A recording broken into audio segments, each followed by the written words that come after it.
The Sheep Pig by Dick King Smith. Chapter 12. That'll do. Hundreds of thousands of pairs of eyes watched that first dog, but none more keenly than those of Hogget, Fly, and Babe. The car park was a big sloping field overlooking the course, and the farmer had driven the Land Rover to the topmost corner, well away from other cars. From inside it, the three saw different faces watched intently. Conditions, Hogget could see immediately, were very difficult. In addition to the driving rain, which made the going slippery and the sheep more obstinate than usual, there was a strong wind blowing almost directly from the holding post back towards the handler, and the dog was finding it hard to hear commands.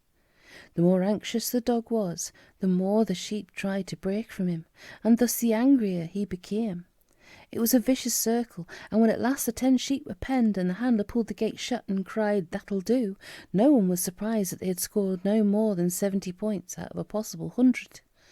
And so it went on. Man after man came to stand beside the great sarsen stone, men from the north and from the west, from Scotland and Wales and Ireland, with dogs and bitches, large and small, rough-coated and smooth, black and white, or grey and brown, or blue merle. Some fared better than others, of course, were steadier on their sheep, or had steadier sheep to deal with. But still, as Farmer Hogget's turn grew near, as luck would have it, he was last to go. There was no score higher than 85. At home, Mrs. Hogget chanced to turn the sound of the television back up in time to hear the commentator confirm this. "One more to go," he said, "and the target to beat is 85 points, set by Mr. Jones from Wales and his dog Bryn. A very creditable total, considering the appalling weather conditions we have up here today. It's very difficult to see that score being beaten, but here comes the last competitor to try and do just that." And suddenly there appeared on the screen before Mrs. Hogget's astonished eyes the tall, long-striding figure of her husband, walking out towards the great stone with tubby old Fly at his heels. "And this is Mr. Hogget with Pig," said the commentator. "A bit of a strange name, that, but then again I must say this dog's rather on the fat side. Hello, he's sending the dog back. What on earth? Oh, good heavens, will you look at that?" As Mrs. Hogget and hundreds of thousands of other viewers looked, they saw Fly go trotting back towards the car park, and from it, cantering through the never-ending rain, came the long, lean, beautifully clean figure of a large white pig. Straight to Hogget's side ran Babe, and stood like a statue, his grey ears fanned, his little eyes fixed upon the distant sheep. At home, Mrs. Hogget's mouth opened wide, but for once no sound came from it. On the course there was a moment of stunned silence, and then a great burst of noise. On the screen, the cameras showed every aspect of the amazing scene. The spectators pointing, gaping, grinning, the red-faced judges hastily conferring, Hogget and Babe waiting patiently, and finally the commentator. "This is really quite ridiculous," he said with a shamefaced smile. "But in point of fact, there seems to be nothing in the rule book that says that only sheepdogs may compete. So it looks as though the judges are bound to allow Mr. Hogget to run this, sheep pig, I suppose we'll have to call it. Ha ha! One look at it and the sheep will disappear into the next county without a doubt. Still, we might as well end the day with a good laugh. Ha ha!" And indeed at that moment a great gale of laughter arose as Hogget, receiving a most unwilling nod from the judges, said quietly, "Away to me, Pig," and Babe began his outrun to the right. How they roared at the mere sight of him running, though many noticed how fast he went, and at the purely crazy thought of a pig herding sheep, and especially at the way he squealed and squealed at the top of his voice, in foolish excitement, they supposed.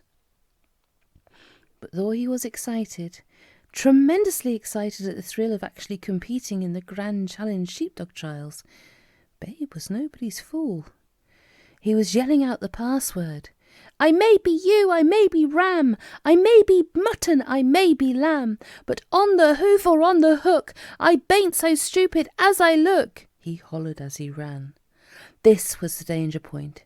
Before he'd met his sheep, and again he repeated the magic words, shouting above the noise of wind and rain, his eyes fixed on the 10 sheep by the holding post.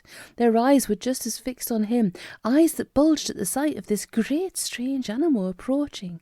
But they held steady, and the now distant crowd fell suddenly silent as they saw the pig take up a perfect position behind his sheep, and heard the astonished judges award 10 points for a faultless outrun.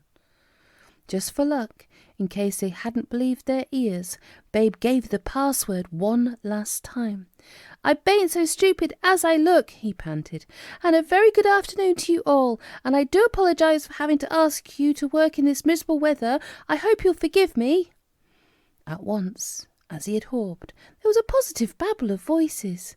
"Fancy him knowing the password! What lovely manners! Not like them nasty wolves. What do you want us to do, young master?" Quickly, for he was conscious that time was ticking away, Babe, first asking politely for their attention, outlined the course to them. "And I would really be most awfully grateful," he said, "if you would bear all these points in mind. Keep tightly together, go at a good, steady pace, not too fast and not too slow, and walk exactly through the middle of each of the 3 gates, if you'd be good enough. The moment I enter the shedding ring, with the 4 of you who are wearing collars, and how nice they look, by the way, please walk out of it, and then if you'd all kindly go straight to the final pen, I would be very much obliged." All this talk took quite a time, and the crowd and the judges and Mrs. Hogget and her hundreds of thousands of fellow viewers began to feel that nothing else was going to happen, that the sheep were never going to move, that the whole thing was a stupid farce, a silly joke that had fallen flat. Only Hogget, standing silent in the rain beside the sarsen stone, had complete confidence in the skills of the sheep pig. And suddenly the miracle began to happen. Marching 2 by 2, as steady as guardsmen on parade, the 10 sheep set off for the fetch gates, Babe a few paces behind them, silent, powerful, confident. Straight as a die they went towards the distant Hogget, straight between the exact centre of the fetch gates, without a moment's hesitation, without deviating an inch from their unswerving course. Hogget said nothing, made no sign, gave no whistle, did not move as the sheep rounded him so closely as almost to brush his boots, and, the fetch completed, set off for the drive-away gates. Once again, their pace never changing, looking neither left nor right, keeping so tight a formation that you could have dropped a big tablecloth over the lot, they passed through the precise middle of the drive-away gates and turned as one animal to face the cross-drive gates. It was just the same here. The sheep passed through perfectly and wheeled for the shedding ring, while all the time the judges' scorecards showed maximum points, and the crowd watched in a kind of hypnotised hush, whispering to one another for fear of breaking the spell. "He's not put a foot wrong. Bang through the middle of every gate. Lovely steady pace. And the handler, he not said a word, not even moved, just stood there leaning on his stick. But he'll have to move now. Never going to tell me that pig can shed 4 sheep out of the 10 on his own." The shedding ring was a circle perhaps 40 yards in diameter, marked out by little heaps of sawdust, and into it the sheep walked, still calm, still collected, and stood waiting. Outside the circle, Babe waited, his eyes on Hogget. The crowd waited, Mrs. Hogget waited. Hundreds of thousands of viewers waited. Then, just as it seemed nothing more would happen, that the man had somehow lost control of the sheep-pig, that the sheep-pig had lost interest in his sheep, Farmer Hogget raised his stick and with it gave one sharp tap upon the great sarsen stone, a tap that sounded like a pistol shot in the tense atmosphere. And at this signal, Babe walked gently into the circle and up to his sheep. "Beautifully done," he said to them quietly. "I can't tell you how grateful I am to you all. Now, if the 4 ladies with collars would kindly walk out of the ring when I give a grunt, I'd be so much obliged. And then if you would all be good enough to wait until my boss has walked across the final collecting pen over there and opened its gate, all that remains for you is to pop in. Will you do that, please?" "Arr," they said softly, and as Babe gave one deep grunt, the 4 collared sheep detached themselves from their companions and calmly, unhurriedly, walked out of the shedding ring. Unmoving, held by the magic of the moment, the crowd watched with no sound but a great sigh of amazement. No one could quite believe his eyes. No one seemed to notice that the wind had dropped and the rain had stopped. No one was surprised when a single shaft of sunshine came suddenly through a hole in the grey clouds and shone full upon the great sarsen stone. Slowly, with his long strides, Hogget left it and walked to the little enclosure of hurdles, the final test of his shepherding. He opened his gate and stood, silent still, while the shed animals walked back into the ring to rejoin the rest. Then he nodded once at Babe, no more, and steadily, smartly, straightly, the 10 sheep with the sheep pig at their heels marched into the final pen, and Hogget closed the gate. As he dropped the loop of the rope over the hurdle stake, everyone could see the judge's marks. 100 out of 100, the perfect performance, never before matched by man and dog in the whole history of sheepdog trials, but now achieved by man and pig, and everyone went mad.